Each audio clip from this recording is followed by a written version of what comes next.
Como esquentar os alimentos? Bem-vindo a essa série de vídeos que nós vamos falar sobre ciência na cozinha, aqui na nossa cozinha de casa. O excesso de aquecimento pode provocar reações químicas, pode dissociar moléculas, rearranjá-las e criar novas.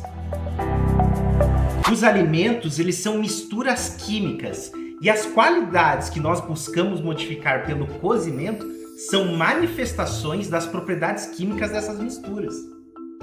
Em todos os casos, o calor aumenta a energia cinética dos átomos e das moléculas, provocando certas reações. O calor se transmite aos pratos através de 3 mecanismos: a condução, a convecção e a radiação. A condução, em primeiro lugar, é o fenômeno que age quando se aquece um sólido.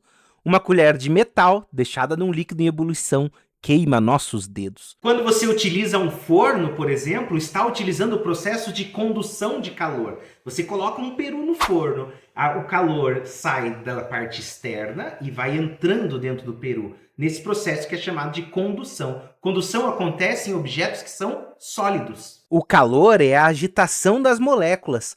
Os alimentos são como pilhas. Você agita as bolas das beiradas, elas transmitem a agitação às bolas adjacentes, mais ao centro da pilha, que transmitem para outras. Esse é então o fenômeno de aquecimento por condução. A convecção, agora, ela é um processo que acelera a transmissão de calor nos líquidos. Quando você esquenta, por exemplo, uma panela de água no fogão, a água do fundo ela é aquecida primeiro, por contato com essa base do recipiente que está aquecida. E esse calor, a água quente, sobe. Quando ela sobe e troca de lugar com a água fria, esse processo cria uma corrente de convecção. E essa corrente faz com que o aquecimento do líquido como um todo se torne mais rápido. Claro, também acontece condução, mas o processo principal é a convecção.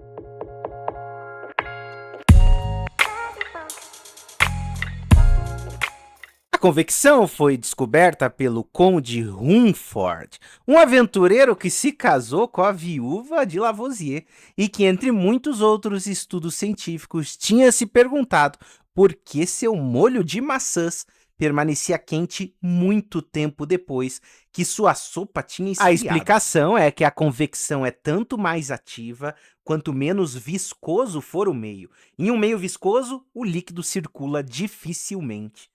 Na sopa pouca viscosa de Rumford, a convecção trocava rapidamente o calor com a tigela e o ar, ao passo que o calor do molho viscoso não podia escapar senão por condução, lentamente, portanto.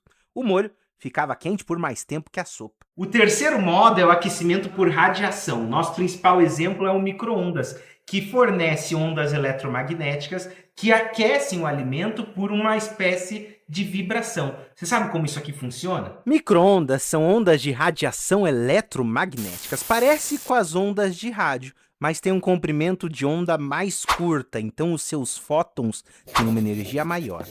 O comprimento de onda e a energia são relacionados. Quanto menor o comprimento de onda, maior a energia. Então a radiação eletromagnética são ondas de energia que viajam pelo espaço. As moléculas, quando são polares, elas se alinham com a direção de um campo elétrico, exatamente como acontece com um ímã numa bússola quando ele tenta se alinhar com o campo magnético da Terra. As principais moléculas polares nos alimentos são as de água. As micro-ondas do forno, que tem uma frequência de 2,45 GHz, produzem um campo elétrico que reverte sua direção quase 5 bilhões de vezes por segundo. As moléculas de água tentam acompanhar a direção, invertendo sua orientação para frente e para trás quase 5 bilhões de vezes por segundo. Nessa agitação, as moléculas energizadas pelas micro-ondas, virando-se freneticamente, batem contra as outras. Uma vez tendo levado o empurrão, uma molécula que antes estava estacionária torna-se uma molécula em movimento rápido. E uma molécula em movimento rápido, por definição, é uma molécula quente.